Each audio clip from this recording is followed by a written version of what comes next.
So what films came after that? I'm trying to think of your discography.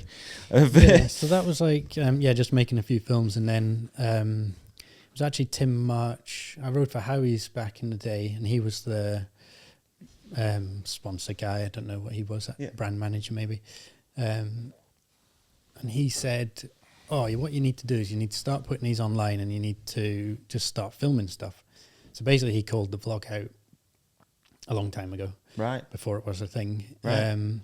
And I sort of like, I was actually already doing that and already thinking I should do that, but when he said it to me, I thought, right, okay, there's a bit of confirmation.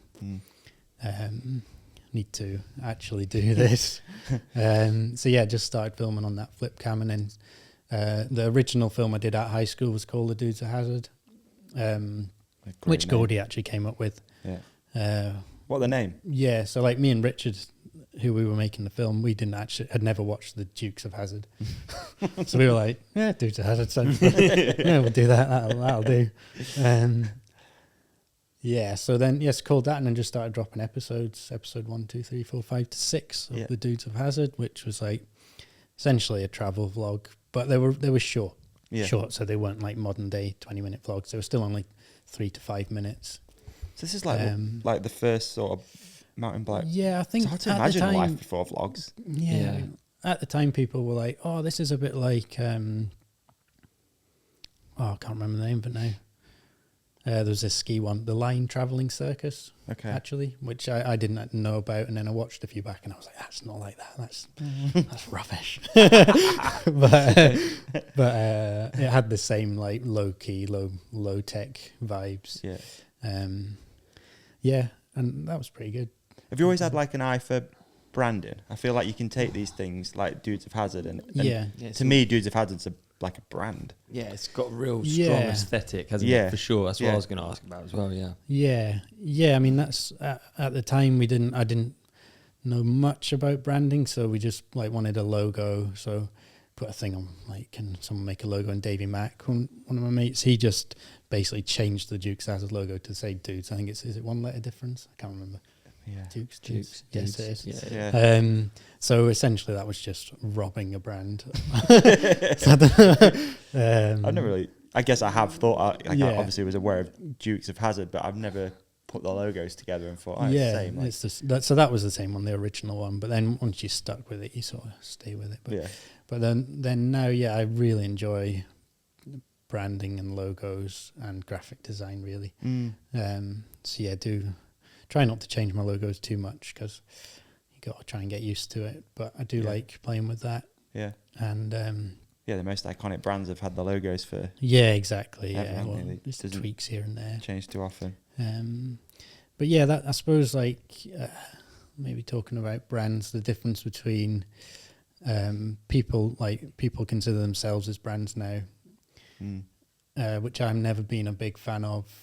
Just I don't personally like put my own brand out there too much. Right. Like my alter ego through films, maybe. So that's where like always, having a crew or a hazard racing. Yeah, like a vehicle almost. Yeah, well, like you were saying, why am I top chief on Instagram? That started because I wasn't going to use my own name. And, So and then you, I suppose you naturally just it becomes something, doesn't it? Yeah.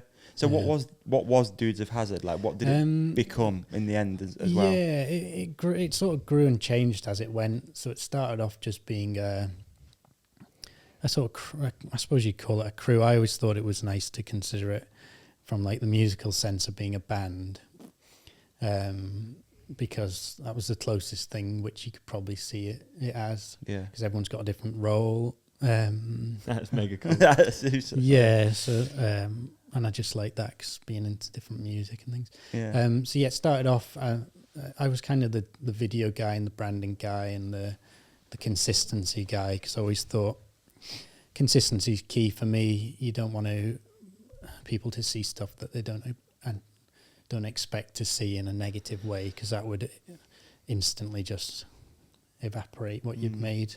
Well, you know what you're watching. You've done a great job because you know what you're watching straight away. Like over the years, I've really like built up a picture of what your guys' scene is like and stuff, and it's all through your videos. So it's like, and it's very different to everything else that's out there.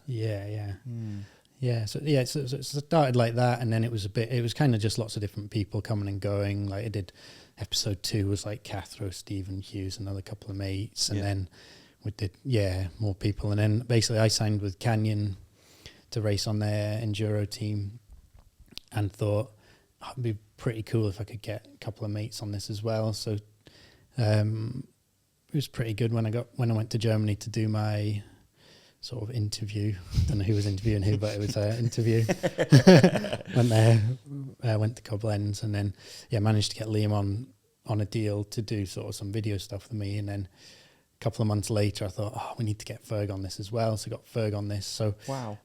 So that was good of Canyon. Actually, they saw something there, which was good. Which Orange had originally, because I managed to get everyone to do Orange before that. So that's so interesting that you brought the crew along. The band. I tried to. Exactly. But then it brought it in a bit. So obviously people came to feature in, but it was more of a tighter thing from a brand perspective. That lasted years. We had a little sort of thing like. You had a van? I had my van. Had a thing where if I, everything Dudes of Hazard sort of production wise had to come off my laptop, which I kind of made the case, which just because I'm so specific, so tight on what I like to do, and that was sound. What do you mean came off your laptop? You had to have like it was final just say a way of wording, right? Had final say or created the That's so sick. You had that vision and like stuck to these like parameters. Like you want it what you want it to be, 'cause it's quite easy to get lost, isn't it? And especially if other people want to get involved, and then next thing you know, like you've lost that brand identity. It's like it's easy to be like, I mean, it's actually impressive because 50 to 1 have done something similar, maybe 5 to 8 years after, probably, but they created a band which I really liked, and that's not that tight. That's quite open and quite free. I know Josh Lewis probably has more of an overseeing eye, I think, if I had to guess. But of the production, not of the vibe or anything. But they've done it differently. Like you know, don't you, if you're watching a 50 to 1 vlog, or video, sorry, it's quite obvious that it's them. I would say so, but maybe less. Especially recently, it's probably changed a bit more, but definitely initially. Yeah. What was it you said in the van a minute ago? You said it doesn't matter how much effort you put in. I can't remember what it was. It was really good though. It's poignant. It was poignant. But I mean, do you think like all of your content has a lot of effort put in? Yeah. Like, that's just how you've always been? Yeah, that's like one of my rules. When I've got my rules that I stick to. Because you know that in the long run you'll be pleased you stuck to the rule. One of them is that basically effort is free, essentially. That's just. Can you list the rules? I want to know the rules. I'm really interested. I need to think of the actual rules. But so basically effort's free, and so I can put any effort into anything. It's no bother to me at all. So like even. We had that set up when I had like mechanics who worked for me racing. It's like, well, is that possible? Yeah. Is it going to take us 24 hours to get it done? Yeah. Okay, let's just do it. Like, or with a film, it's like, I want a shot to finish this off. It's at the top of a hill. Oh, of course, I'll just go up there.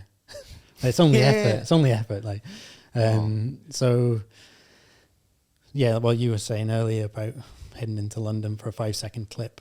It's like, well, if you decided it's better, then the effort is irrelevant. And that's sort of, a motto for life, but also definitely for the films. I just think make you're more at peace with things at the end of it. That's really cool. I find it really, I just like the idea that it all comes out of Fort William. Like my experience of Fort William is like the World Cup basically every time. But recently I've been going a bit further away from the race venue, and just the amount of riding and how much wilderness you have there. It feels like there's space to do what you want. Yeah, I think so. Yeah, it's probably a bit in the country, a bit cowboy style. And you have space to play, but you have to be quite. Well, you don't have to be, but I like to be quite resourceful, and What do you mean resourceful? What, in like the way you live, or yeah, everything? Just when I suppose it comes maybe a bit round to films and a bit round to effort, but if you can do it yourself with minimal expense or means, then you have to be resourceful. Yeah. So I suppose you're out in the country or building tracks. I don't know where I'm quite going with it, but it sort of feels like that style of living fits with being in Fort William. Okay. Hey man, what an episode that was. You did amazing in it. And so did you. You shone like a star. You shone like a moon. Can we also put something up here that you can click on for the next episode? How about we put a subscribe up there in the middle? Yeah, we're going to put a video we think that our lovely companionship will love on your face. On my face? Yeah. And so on can't see me now? Gone. And on my face, another video that we think people will love. And thank you for watching. Thank you for listening. Please hit like and subscribe. You guys are the best. Peace and love.